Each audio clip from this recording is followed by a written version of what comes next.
Hi students, இந்த வீடியோவில் நம்ம Database Management Systems and SQL இந்த சாப்டரோட ஃபர்ஸ்ட் பார்ட் பார்க்கலாம்.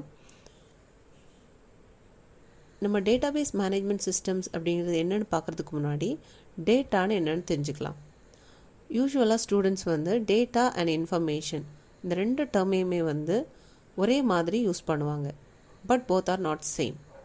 Data is raw means unprocessed facts. இப்போது இதில் ஒரு எக்ஸாம்பிள் கொடுத்துருக்காங்க இல்லையா, பிரியா 97 கிளாஸ் 12A. இந்த டேட்டா இப்போ ஸ்கேட்டர் ஆகிருக்கு. இதை பார்க்கும்போது நமக்கு எந்த ஒரு மீனிங்ஃபுல்லான இன்ஃபர்மேஷனும் கிடைக்காது, சரிங்களா? பட் அதே டேட்டாவை இப்போ பார்த்தீங்கன்னா நான் கீழே ஒரு டேபிளாக கொடுத்துருக்குறேன். ஸோ நேம், மார்க்ஸ், கிளாஸ் இந்த மாதிரி ஹெடர்ஸ் கொடுத்து அதுக்கு கீழே இந்த டேட்டாவை நம்ம கொடுத்துருக்கேன். இப்போ பார்க்கும்போது உங்களுக்கு ஒரு ஐடியா கிடைக்குது இல்லையா? ஸோ இதை தான் நம்ம இன்ஃபர்மேஷன்னு சொல்கிறோம். So information is organized and meaningful data, but data is raw and processed facts. Next நம்ம database-னா என்னன்னு பார்க்கலாம். Database is a collection of interrelated data stored together to serve multiple applications. அதாவது ஒரே மாதிரி இருக்கிற நிறைய டேட்டாவை நம்ம ஒரு இடத்துல ஸ்டோர் பண்ணுறது தான் டேட்டாபேஸ்னு சொல்கிறோம். இப்போ ஒரு ஸ்கூல்னு எடுத்துக்கிட்டோன்னா அங்கே ஸ்டூடெண்ட்ஸ் இன்ஃபர்மேஷனை நம்ம டேபிள்ஸில் ஸ்டோர் பண்ணுறோம். ஸ்டாஃப் டீட்டெயில்ஸை ஸ்டோர் பண்ணுவாங்க. அட்மின் டீட்டெயில்ஸு, பேரோல் இந்த மாதிரி நிறைய விஷயங்களை ஒரு ஸ்கூலில் மெயின்டைன் பண்ணுறாங்க இல்லையா? இந்த மாதிரி ஒவ்வொரு விஷயத்தையுமே என்ன பண்ணுவாங்க, டேபிள்ஸில் ஸ்டோர் பண்ணுவாங்க. ஸோ இந்த எல்லா இன்ஃபர்மேஷனுமே ரிலேட்டட் டு ஸ்கூல். ஸோ இந்த மாதிரி இன்டர் ரிலேட்டட் டேட்டாவை எல்லாமே ஒரே இடத்துல ஸ்டோர் பண்ணுற அந்த கான்செப்ட் பேர் தான் டேட்டா பேஸ். ஸோ நம்ம டேட்டா பேஸை என்னன்னு சொல்லலாம்னா, it is a repository or container of information. ஒரு கண்டெய்னர்னு நம்ம சொல்கிறோம். நெக்ஸ்ட் நம்ம டிபிஎம்எஸ் அப்படின்னா என்னென்னு பார்க்கலாம். டிபிஎம்எஸ்ங்கிறது ஒரு application software. It is a software that is responsible for storing, maintaining and utilising the databases. இப்போ ஒரு டேட்டாபேஸ் இருக்குது அப்படின்னா அதை க்ரியேட் பண்ணுறதுக்கு, மேனுப்புலேட் பண்ணுறதுக்கு, அதில் டேட்டாவை ஸ்டோர் பண்ணுறதுக்கு நமக்கு ஒரு சாஃப்ட்வேர் வேணும். எப்படி நம்ம சிஸ்டம்ஸில் ஃபைல் மேனேஜர்னு ஒரு சாஃப்ட்வேர் இருக்குது, நம்ம ஃபைல்ஸ் க்ரியேட் பண்ணுறதுக்கு, அதில் டேட்டா ஸ்டோர் பண்ணுறதுக்கு ஃபைல் மேனேஜர் இருக்குது இல்லையா? அதே மாதிரி இப்போது டேட்டா பேஸில் இருக்கிற டேட்டாவை நம்ம மேனேஜ் பண்ணுறதுக்கு ஒரு சாஃப்ட்வேர் வேணும். அந்த சாஃப்ட்வேர் தான் டிபிஎம்எஸ், டேட்டாபேஸ் மேனேஜ்மெண்ட் சிஸ்டம்ஸ். இப்போ நம்ம யூஸ் பண்ணுற இப்போ கரண்ட் ட்ரெண்டில் பார்த்திங்கன்னா நிறைய டிபிஎம்எஸ் சாஃப்ட்வேர் இருக்குது. For example MySQL, Oracle, SQLite, ProSQL நிறைய இருக்குது, சரிங்களா? பட் இதில் நம்ம காமனாக யூஸ் பண்ணுறது பார்த்திங்கன்னா MySQL. இது ஒரு ஓப்பன் சோர்ஸ் சாஃப்ட்வேர். ஸோ அதனால் நம்ம MySQLங்கிற சாஃப்ட்வேரை தான் அதிகமாக யூஸ் பண்ணுறோம். நெக்ஸ்ட் நம்ம advantages of DBMS. DBMS use பண்ணுறதுனால என்ன அட்வான்டேஜஸ் இருக்குதுன்னு பார்க்கலாம். இப்போது ஏர்லியர் டேஸ் பார்த்திங்கன்னா டேட்டாவை எல்லாமே ஃபைல்ஸில் ஸ்டோர் பண்ணி வைப்பாங்க, ஆர் ரெக்கார்ட்ஸில் ஸ்டோர் பண்ணி வைப்பாங்க இல்லையா? ஸோ அப்படி வைக்கும்போது அதில் நிறைய டிஸ்அட்வான்டேஜஸ் இருக்கும். டேட்டா பார்த்திங்கன்னா ஈஸியாக லாஸ் ஆகிறதுக்கு வாய்ப்பு இருக்குது. அது மட்டும் இல்லாமல் ஒரே டேட்டாவை நம்ம மல்டிபிள் டைம்ஸ் எழுதுறதுக்கு வாய்ப்பு இருக்குது. பட் இந்த மாதிரிப்பட்ட டிஸ்அட்வான்டேஜஸ் எல்லாமே டிபிஎம்எஸ் யூஸ் பண்ணுறது மூலமாக நம்மளால் ஓவர் கம் பண்ண முடியும். ஸோ ஃபஸ்ட்டு அட்வான்டேஜ் பார்த்திங்கன்னா, it reduces data redundancy. So what is redundancy? Repetition of data. So நம்ம DBMS யூஸ் பண்ணுறதுனால சேம் டேட்டா மல்டிபிள் டைம்ஸ் வரதை நம்ம அவாய்ட் பண்ணிக்கலாம். அடுத்தது பார்த்திங்கன்னா, it ensures data consistency. What is consistency? Correctness of data in all the tables.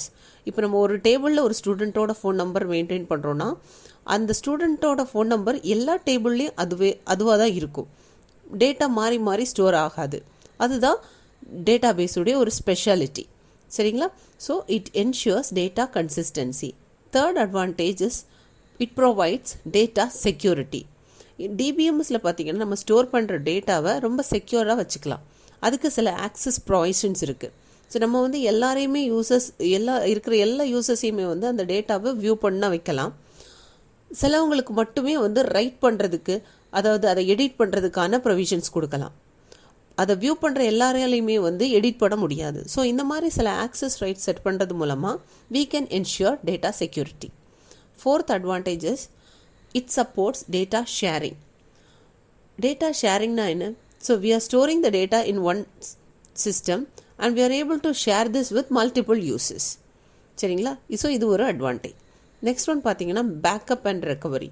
So டிபிஎம்எஸில் பார்த்தீங்கன்னா backup system இருக்குது.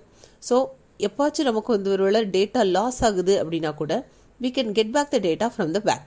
So நம்ம ஈஸியாக வந்து டேட்டாவை ரெக்கவர் பண்ணிக்கலாம். ஸோ இதெல்லாமே வந்து நம்ம டிபிஎம்எஸ் மூலமாக டேட்டாவை ஸ்டோர் பண்ணி ஆக்சஸ் பண்ணுறதுல இருக்கிற அட்வான்டேஜஸ். நெக்ஸ்ட் நம்ம ரிலேஷனல் டேட்டாபேஸ் மாடல் அப்படின்னா என்னென்னு பார்க்கலாம். ரிலேஷனல் டேட்டாபேஸில் நம்ம ஸ்டோர் பண்ணுற டேட்டா டேபிள்ஸ் ஃபார்மில் ஸ்டோர் ஆகிருக்கும். அதாவது ரோஸ் அண்ட் காலம்ஸில் ஸ்டோர் ஆகிருக்கும். சரிங்களா? இப்போது ரோ அப்படின்னு எடுத்துக்கிட்டோம் அப்படின்னா அதில் இருக்கிற வேல்யூஸ் எல்லாமே ஒன்றோட ஒன்று ரிலேட் ஆகிருக்கும். அதாவது ஒரு ரோ வந்து ஒரு ஸ்டூடெண்ட் இல்லை ஒரு எம்ப்ளாயியோட ஒரு கம்ப்ளீட் ரெக்கார்டு, ஒரு கம்ப்ளீட் இன்ஃபர்மேஷனை கொடுக்குற மாதிரி இருக்கும். இப்போ நம்ம ஒரு எம்ப்ளாயி ரெக்கார்ட்னா அதில் அவங்களோட ஏஜ் இருக்கும், நேம் இருக்கும், அவங்களுடைய அட்ரஸ் இருக்கும், அவங்க ஜெண்டர் இருக்கும். So all those values are related to one another இல்லையா? ஸோ அதனால் நம்ம அதை என்ன சொல்கிறோம் அப்படின்னா ரிலேஷன்னு சொல்கிறோம். Table is also known as a relation. இப்போ நம்ம டிபிஎம்எஸில் யூஸ் பண்ணுற இம்பார்ட்டண்ட் டெர்மினாலஜிஸ் கொஞ்சம் பார்க்கலாம். ஃபர்ஸ்ட் டெர்மினாலஜி பார்த்தீங்கன்னா table. So what is a table? டேபிள்ங்கிறது பார்த்தீங்கன்னா it's a combination of rows and columns. So டேபிளை தான் நம்ம டிபிஎம்எஸில் ரிலேஷன்னு சொல்கிறோம். ஏன் அப்படின்னா அதில் இருக்கிற வேல்யூஸ் எல்லாமே பார்த்தீங்கன்னா ஒன்றோட ஒன்று ரிலேட் ஆகிருக்கும். சரிங்களா? ஸோ அதனால தான் இதை வந்து ரிலேஷன்னு சொல்கிறோம். ஸோ டேபிளில் நம்ம ஸ்டோர் பண்ணுற எல்லா டேட்டாவும் பார்த்திங்கன்னா ஒன்றோட ஒன்று ரிலேட் ஆகிருக்கு. இப்போது இந்த டேபிளில் பார்த்திங்கன்னா நிறைய ஹெடர்ஸ் இருக்குது இல்லையா? ரோல் நம்பர், நேம், மார்க்ஸ், இதெல்லாம் பார்த்திங்கன்னா ஃபீல்ட்ஸ்னு சொல்கிறோம். இந்த ஃபீல்ட்ஸ்க்கு இன்னொரு நேம் இருக்குது, பேர் ஆட்ரிபியூட்ஸ்.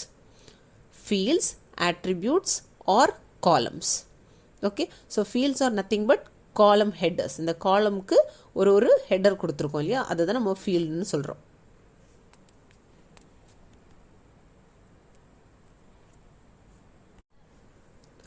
நெக்ஸ்ட் பார்த்தீங்கன்னா அடுத்த டெர்மினாலஜி டப்பிள். டப்பிள்னா என்ன அப்படின்னா இப்போ இதில் ரோஸ் இருக்கு இல்லையா? இந்த ரோஸை தான் வந்து டப்பிள்னு சொல்கிறாங்க. ரோஸுங்கிறது ஒன்றும் கிடையாது, ஒரு ரெக்கார்ட், ஒரு கம்ப்ளீட் ரெக்கார்ட். இப்போது ஃபஸ்ட்டு ரோ பார்த்தீங்கன்னா இதில் 1 Priya 80. So this row gives the complete information about the student Priya. So இதை தான் நம்ம என்ன சொல்கிறோம்னா டப்பிள் அப்படின்னு சொல்கிறோம். ஸோ ஒரு டப்பிளும் ஒரு ரெக்கார்ட். சரிங்களா? ஸோ டப்பிள்னா என்ன? a row of a relation or a row of a table. So row, record, tuple all are one and the same. Next நம்ம domain என்னன்னு பார்க்கலாம். A domain is a set of values that can be stored in a column of a database table. இப்போ பார்த்தீங்கன்னா இதில் மார்க்ஸ்ன்னு இருக்கு இல்லையா? Marks பார்த்தீங்கன்னா மார்க்ஸோட range என்னவா இருக்கும்? மினிமம் 0லேருந்து மேக்ஸிமம் 100 வரைக்கும் ஸ்டோர் பண்ணுவோம். அந்த 100க்கு மேலே மார்க்ஸ் வரப்போகிறது இல்லை இல்லையா? ஒரு சப்ஜெக்ட்டுக்கு மேக்ஸிமம் மார்க்ஸ் 100 தான். ஸோ அந்த டொமைன் ரேஞ்சில் உங்களுக்கு வேல்யூஸ் எதெல்லாம் வரும்? 0 to 100. ஸோ இதுதான் domain. So a domain is a set of values from which an attribute derives its values. ஒரு ஆட்ரிபியூட்டுக்கு என்னெல்லாம் வேல்யூஸ் வர வாய்ப்பு இருக்குது, அந்த வேல்யூஸ் எல்லாமே வந்து டொமைனில் இருக்கும். In domain, the values are not repeated, but the values may be repeated in the field. இப்போ இந்த ஃபீல்டில் பார்த்தீங்கன்னா உங்களுக்கு ஒரு வேளை வந்து நம்ம இதில் ஏஜ்னு என்ன ஒரு காலம் கொடுத்துருக்கோன்னு வச்சுக்கோங்களேன். ஸோ இப்போ கிரேடு 12ங்கிறதுனால இதில் ஏஜ் வந்து மினிமம் பார்த்தீங்கன்னா ஒரு 15 இருக்கும், மேக்ஸிமம் ஒரு 17 இல்லை 18 கூட இருக்கலாம். Not beyond that. கரெக்டுங்களா? ஸோ 15, 16, 17, 18 இதை தாண்டி ஏஜ் இருக்க போகிறது இல்லை அதோட குறைவாக கூட ஏஜ் இருக்க போகிறதில்ல. ஸோ அந்த 4 தான் மேக்ஸிமம் பாசிபிலிட்டிஸ். ஸோ அந்த 4 வேல்யூஸ் தான் டொமைனில் இருக்கும். பட் இந்த டேபிள்குள்ளே இப்போ 15 எடுத்துக்கிட்டிங்கன்னா 15லேயே ஒரு 2-3 ஸ்டூடெண்ட்ஸ் இருக்கலாம், 16ல் ஒரு 2-3 ஸ்டூடெண்ட்ஸ் இருக்கலாம். ஓகேங்களா? So what is a domain? A domain is a set of values that can be stored in a column of a database table. Next பார்த்தீங்கன்னா வாட் இஸ் அ டிகிரி? டிகிரிங்கிறது என்னன்னு பார்த்தீங்கன்னா number of attributes in a table. இப்போது இதில் இந்த டேபிளில் நம்ம பார்த்தோன்னா இதில் 3 காலம்ஸ் இருக்கு இல்லையா? ஸோ இதை தான் நம்ம வந்து டிகிரின்னு சொல்கிறோம். Degree is nothing but number of columns. Degree is the number of fields or number of attributes. எத்தனை காலம் இருக்கோ அதை தான் நம்ம வந்து டிகிரின்னு சொல்கிறோம். இன்னொரு டெஃபினிஷன் இருக்குது, cardinality. So what is cardinality? Number of tuples or number of rows in a table. இப்போ நம்ம இந்த டேபிளை கன்சிடர் பண்ணோன்னா இதில் பார்த்தீங்கன்னா 4 ரெக்கார்ட்ஸ் இருக்குது. ஸோ இந்த டேபிளோட cardinality 4. But while you are counting this cardinality, you should not take this column header into account. Column header count பண்ணக்கூடாது. You should count only the records. So records மொத்தம் எத்தனை இருக்குது? We have 4 records. So the cardinality of this table is 4. So these are all the basic DBMS terminologies. Okay. So tableங்கிறது வந்து பார்த்தீங்கன்னா it's a combination of rows and columns where we store information. Attributes or fields are nothing but columns of a table. Tuples or record are nothing but the rows of the table. Domain is a set of values that an attribute uses to derive its values. Okay. So இதுதான் basic terminologies. Next வீடியோவில் நம்ம DBMSல இன்னொரு important concept இருக்குது, keys. So keys என்ன, keysோட types என்னெல்லாம் இருக்குது,